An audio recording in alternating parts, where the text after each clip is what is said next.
8 CPU ಇರ್ತಾವೆ. ಏನಿರ್ತಾವೆ? 8 CPU. ಈಗ ನೀವೆಲ್ಲ ನೋಡಿರಲ್ಲ CPU ಅದ್ರಾಗ 8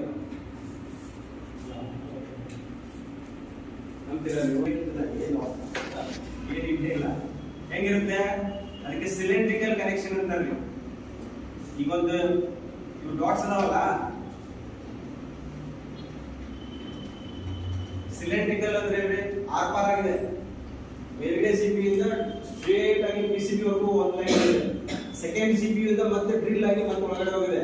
ಮೂರನೇ ಸಿಪಿ ಇಂದ ಡ್ರಿಲ್ ಆಗಿ ಗೋಡೆ ಹೋಗಿದೆ. ನಾಲ್ಕನೇ ಸಿಪಿ ಇಂದ ಡ್ರಿಲ್ ಆಗಿ ಅದಕ್ಕೆ ಸಿಲಿಂಡ್ರಿಕಲ್ ಅಂತ ಹೇಳ್ತಾರೆ. ಒಂದು ಸಿಪಿ ಒಳಗಡೆ ಇಂದ ಒಂದು ಸಿಪಿ ಅದು ಪಾಸ್ ಆಗಿದೆ. ಯಾವ ರೀತಿ ಮಾಡಿರಬೇಕು ಜಸ್ಟ್ ಇಮ್ಯಾಜಿನ್ ಹ್ಯಾಂಗ್ ಡಿಸೈನ್ ಮಾಡಿ. ಗ್ರೇಟ್. ಪ್ರತಿಯೊಂದು ಸಿಪಿ ಕನೆಕ್ಷನ್ ಬೇರೆ ಬೇರೆ. ಅದಕ್ಕೆ ನಿಮ್ಗೆ ಹೇಳಿದ್ರು ಸಿಪಿ ಸ ಟ್ಯಾಪ್ ಹಾಕೋರಿ ನೋಡ್ರಿ. every CPU is working on ಒಂದರ ಮೇಲೆ ಅದರ ಮೇಲೆ RAM ಡಬಲ್ ಡೆಕ್ಕರ್ ಇದ್ರೆ ಅಕಸ್ಮಾತ್ ಡಬಲ್ ಡೆಕ್ಕರ್ ಇದ್ರೆ ಅದರ ಮೇಲೆ RAM ಇರುತ್ತೆ. ಅಂದ್ರೆ 9 ಕನೆಕ್ಷನ್ ಮತ್ತೆ RAM ಕನೆಕ್ಷನ್ ಬೇರೆ. ಆ ಮ್ಯಾನ್ ಹೋಗೋದು ಸುಮ್ಮನೆ ಗೊತ್ತಿಲ್ಲ ಅದಾಯ್ತಾ. ಸೊ ಅದರ ಮೇಲೆ RAM. ಸೊ RAM ಕನೆಕ್ಷನ್ ಈ ರೀತಿ ಸೈಡ್ ಅಲ್ಲಿ ಎರಡು ಲೈನ್ ಏನೋ ಬಂದಿರ್ತಾವ. ಇದಕ್ಕೆ RAM ಕನೆಕ್ಟ್ ಆಗಿದೆ. ಇದರ ಮೇಲೆ ಐಸಿ RAM ತಗೊಂಡ್ಮೇಲೆ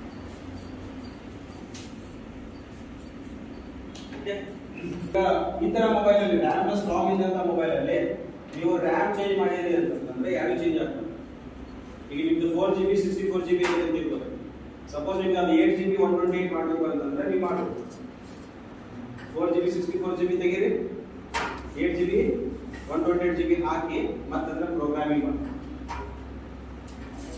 ಫ್ಲಾಶಿಂಗ್ ಅಂತ ಹೇಳ್ತೀವಲ್ಲ, ಫ್ಲಾಶಿಂಗ್ ಅಲ್ಲೇ ಮತ್ತೊಂದು ಸ್ಟೆಪ್ ಮುಂದೆ ಅದು ಪ್ರೋಗ್ರಾಮಿಂಗ್ ಮಾಡಿ. BFI ಬಾಕ್ಸ್ ಅಂತ ಹೇಳ್ತಾರೆ, ಅದರಲ್ಲಿ ನಾವು ಅದಕ್ಕೆ ಸಾಫ್ಟ್ವೇರ್ನ ರೈಟ್ ಮಾಡಿ. ಓಕೆ, ಅವಾಗ ಅದು ಸಪೋರ್ಟ್ ಆಗುತ್ತೆ. ನೀವು ಅಪ್ಡೇಟ್ ಅಂದರೆ ಇದರ ಅಪ್ಡೇಟ್ ಮಾಡಬೇಕು. ಆಗಿರೋದು ನೀವು ಓಕೆ. ಸೊ ಇವೆಲ್ಲ ನೀವು ಮುಂದೆ ಅಡ್ವಾನ್ಸ್ ಲೆವೆಲಲ್ಲಿ ನೀವು ನೋಡ್ಬೋದು. ಬೇರೆ ಐಸಿಗಳು ಲೋಡ್ ಬಿಡೋದು ಬೇರೆ ಐಸಿಗಳು ಲೋಡ್ ಬಿಡೋದು ಅದು ಸಪೋರ್ಟ್ ಆಗುತ್ತೆ ಇಲ್ಲ ನೋಡ್ರಿ. ಈಗ ಡಿಪೆಂಡ್ಸ್ ಆನ್ CPU ಲೋಡ್. ನಿಮಗೆ ಪವರ್ ಐಸಿ ಬೇರೆ ಐಸಿಗಳು ಏನು ಸಂಬಂಧ ಬರಲ್ಲ. ಮೇನ್ ಬೇಕಾಗಿತ್ತು ನಮ್ಗೆ ಅಂದ್ರೆ CPU. ಆ CPU ಸಪೋರ್ಟಿಂಗ್ ಐತಿ ಲೋಡ್. ಆ CPU ಸಪೋರ್ಟ್ ಆಗುತ್ತೆ ಇಲ್ಲ ನೋಡ್. ಸೊ ಇದೇನ್ ನೋಡ್ಬೇಕು. ಈಗ ಒಂದು ಯಾವ್ದೊಂದು ಮೊಬೈಲ್ ಅಲ್ಲಿ ಈಗ MI ದಲ್ಲಿ ಒಂದು 8GB 128GB ಇತ್ತಂದ್ರೆ ಅದ್ರ CPU ನಂಬರ್ ಅದ್ರ ಇಮೇಲ್ ಅದೇ CPU ನಂಬರ್ ನಿಮ್ಮಲ್ಲಿ ಇತ್ತು. ಬಟ್ ನಿಮ್ಮಲ್ಲಿ EMC ಕಡಿಮೆ ಇತ್ತು ಅಂತಂದ್ರೆ ನೀವು ಅದೇ ನಂಬರ್ಗೆ ಮ್ಯಾಚ್ ಆಗುವಂತ ಒಂದು ಹೈಯರ್ ಎಂಡ್ EMC ಹಾಕಿ ಮ್ಯಾಚಿಂಗ್ ಆಗ. ಇಲ್ಲಾಂದ್ರೆ ಎರಡು ಚೇಂಜ್ ಮಾಡ್ಬೇಕು. ಸ್ವೈಪಿಂಗ್ ಅಂತ ಬೇರೆ ಬೋರ್ಡ್ ಅಲ್ಲಿ ಯಾವ್ದೋ ಬೋರ್ಡ್ ಡೆಡ್ ಆಗಿರುತ್ತೆ, ಪವರ್ ಐಸಿ ಹೋಗಿ ಡೆಡ್ ಆಗಿಬಿಟ್ಟು ಪವರ್ ಐಸಿ ಇಂದ ರೆಡಿ ಆಗುವಂತ ಸಾಧ್ಯತೆ ಇಲ್ಲ. ಬಟ್ ಅದರಲ್ಲಿ ಏನಿದೆ ಈಗ 8GB 128GB ಇದೆ. ಓಕೆ, ಸೊ ಅಲ್ಲಿ ಸ್ವೈಪ್ ಅಂದ್ರೆ ಎರಡು CPU ಮತ್ತೆ EMC ಎರಡು ತೆಗೆದು ಹಾಕಬೇಕು. ಆ ಮೊಬೈಲ್ ಡೆಡ್ ಮೊಬೈಲ್ ಇಂದ EMC ಎರಡನ್ನ ತೆಗೆದು ಈ ಮೊಬೈಲ್ ಹಾಕಿ ಮತ್ತೆ ಪ್ರೋಗ್ರಾಮ್ ಹಾಗೆ ಮಾಡಬೇಕು. ಅರ್ಥ ಆಯ್ತಾ? ಸ್ವೈಪ್ ಅಂದ್ರೆ ಎರಡು ಮಾಡಬೇಕು. ಕೆಲವು ಸಲ ಒಂದೇ ಮಾಡಿದ್ರೆ ಮ್ಯಾಚ್ ಆಗಲ್ಲ, EMC ಒಂದೇ ಹಾಕಿದ್ರೆ ಮ್ಯಾಚ್ ಆಗಲ್ಲ. CPU ಅದಕ್ಕೆ ಕಂಪ್ಯಾಟಿಬಲ್ ಇರಬೇಕು. ಕಂಪ್ಯಾಟಿಬಲ್ ಅಂದ್ರೆ ಅಡ್ಜಸ್ಟಬಲ್ ಇರಬೇಕು. ಸೊ ಕಂಪ್ಯಾಟಿಬಿಲಿಟಿ ಇಲ್ಲ ಅಂತಂದ್ರೆ ನಾವು ಹಾಕಿದ್ರು ವರ್ಕ್ ಆಗಲ್ಲ. ಸೊ ಇದನ್ನು ಅದಕ್ಕೆ ಸಾಮಾನ್ಯವಾಗಿ ಜನ ಏನ್ ಮಾಡ್ತಾರೆ ಅಂದ್ರೆ ಡೆಡ್ ಬೋರ್ಡ್ ತಗೋತಾರೆ. ಡೆಡ್ ಬೋರ್ಡ್ ತಗೊಂಡು ಕಂಪ್ಲೀಟ್ ಎರಡು ಸ್ವೈಪ್ ಮಾಡ್ತಾರೆ. EMC CPU dead board dead ಆಗಿರುತ್ತೆ, ಯಾವುದೋ ಬೇರೆ ರೀಸನ್ಗೆ ಡೆಡ್ ಆಗಿರುತ್ತೆ. ಪವರ್ ಐಸಿ ಇಂದಾಗಿರುತ್ತೆ, BMI ಐಸಿ ಇಂದಾಗಿರುತ್ತೆ, ಅದು ರೆಡಿ ಆಗುವಂತ ಕಂಡೀಷನ್ ಇರಲಿಲ್ಲ. ಸೊ ಅಂತ ಟೈಮಲ್ಲಿ ಈ ಕೆಲಸ ಮಾಡ್ತಾರೆ. ಅದು ಸ್ವೈಪ್ ಮಾಡಿ ಸ್ವೈಪ್ ಮಾಡೋದಂದ್ರೆ ಏನು, ಎರಡು ಚೇಂಜ್ ಮಾಡಿ EMC CPU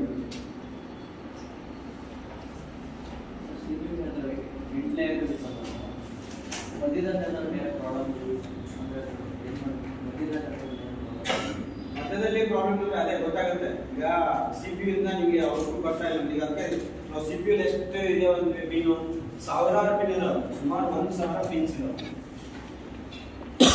ಎಷ್ಟು ಪಿನ್ ಇದಾವೆ? 1000 ಪಿನ್ಸ್. ಸೊ ಯಾವ್ಯಾವ ಪಿನ್ ಎದಕ್ಕೆ ಅಂತ ಅಲ್ಲಿ ಕ್ಲಿಯರ್ ಆಗಿ ನಮಗೆ ಡೇಟಾ ಶೀಟ್ ಅಲ್ಲಿ ಗೊತ್ತಾಗುತ್ತೆ. ಇದು ನೋಡಿದ್ರೆ ಗೊತ್ತಾಗುತ್ತೆ. ಅದನ್ನು ನಾವು ನೋಡ್ಕೊಂಡು ಮಾಡ್ತೀವಿ. ಇದಕ್ಕೆಲ್ಲ ನೀವು ಸ್ವಲ್ಪ IC ಅಂತ ಚಿಕ್ಕ ಲೆವೆಲ್ ರಿವಾಲ್ವಿಂಗ್ ಕೂಡ ಅದಕ್ಕೆ ಜಾಸ್ತಿ ಇಲ್ಲ. ಯಾಕಂದ್ರೆ ಎಂಟು CPU ಕನೆಕ್ಷನ್ ಕೊಡಿ, ಅದಕ್ಕೆ ಸಾಧಾರಣ ಒಂದು ಪಿನ್ನು ಏನೋ ಇದು ಅದು ಲೋ ಕನೆಕ್ಷನ್ ಅಥವಾ ಏನೋ ಒಂದು ರೀತಿ ಗ್ರೌಂಡ್ ಇತ್ತಂದ್ರೆ ರೆಡಿ ಹೋಗ್ಬೋದು. ಬಟ್ ಅದು ಅದೇನಾದ್ರು ಸಿಗ್ನಲ್ ಪಿನ್ನು ಅಥವಾ EMC ಹೋಗಿರೋ ಪಿನ್ನು ಆ ಥರ ಏನೋ ಒಂದು ಕನೆಕ್ಟಿವಿಟಿ ಇರೋ ಪಿನ್ ಇತ್ತಂದ್ರೆ ಖಂಡಿತ ನಿಮಗೆ ಪ್ರಾಬ್ಲಮ್. ಯಾಕಂದ್ರೆ ನೋಡ್ರಿ, ಈಗ EMC ಮತ್ತೆ CPU ಅಕ್ಕಪಕ್ಕ ಇದಾವೆ, ಅರ್ಥ ಆಯ್ತಾ? ಇವೆರಡು ಕನೆಕ್ಟ್ ಇದಾವೆ ಅಂತ ಚೆಕ್ ಮಾಡ್ಲಿಕ್ಕೆ ನಮ್ಮಲ್ಲಿ ಇಲ್ಲಿ ಮಧ್ಯದಲ್ಲಿ ಏನು ಒಂದು ಕಾಂಪೊನೆಂಟ್ ಹಾಕಿಲ್ಲ. ಒಂದೆಲ್ಲರ ಯಾವ ಮೊಬೈಲ್ ಎಲ್ಲರೂ ನೋಡಿ ಏನಾದ್ರು ಕಾಂಪೊನೆಂಟ್ ಹಾಕಿದ್ದಾರೆ, directly connected and directly connect ಆಗಿದ್ದಾವೆ EMC ಮತ್ತೆ CPU.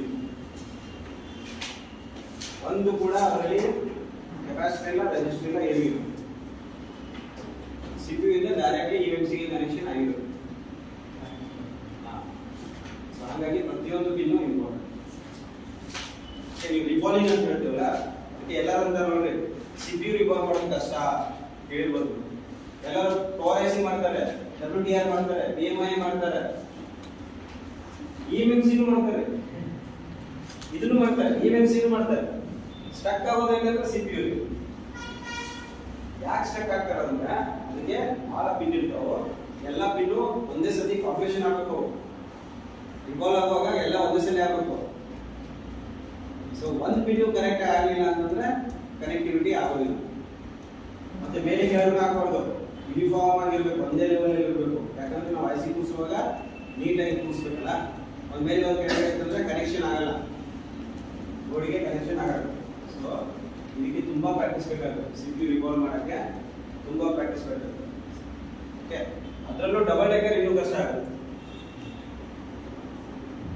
ಡಬಲ್ ಡೆಕ್ಕರ್ ಇನ್ನೂ ಕಷ್ಟ ಆಗುತ್ತೆ. ಯಾಕಂದ್ರೆ RAM ಕನೆಕ್ಷನ್ ತಗೋಬೇಕು ನಾವು, CPU ಕನೆಕ್ಷನ್ ತಗೋಬೇಕು. ಅಲ್ಲಿ ಇನ್ನೊಂದು ಸ್ವಲ್ಪ ಅಡಿಷನಲ್ ವರ್ಕ್ ಆಗುತ್ತೆ. ಅದಕ್ಕೆ ಡಬಲ್ ಡೆಕ್ಕರ್ ಕಷ್ಟ ಆಗುತ್ತೆ. ಬಟ್ ನೀವು ಮಾಡೋದಂದ್ರೆ ಒಳ್ಳೆ ದುಡ್ಡು ಇಲ್ಲಿ. ಒಂದು CPU ಡಬಲ್ ಡೆಕ್ಕರ್ ಎಲ್ಲ ಮಾಡಿಬಿಟ್ರೆ ಮಿನಿಮಮ್ 1800 2500 ಅಲ್ಲಿವರೆಗೂ ಚಾರ್ಜ್ ಮಾಡಿ.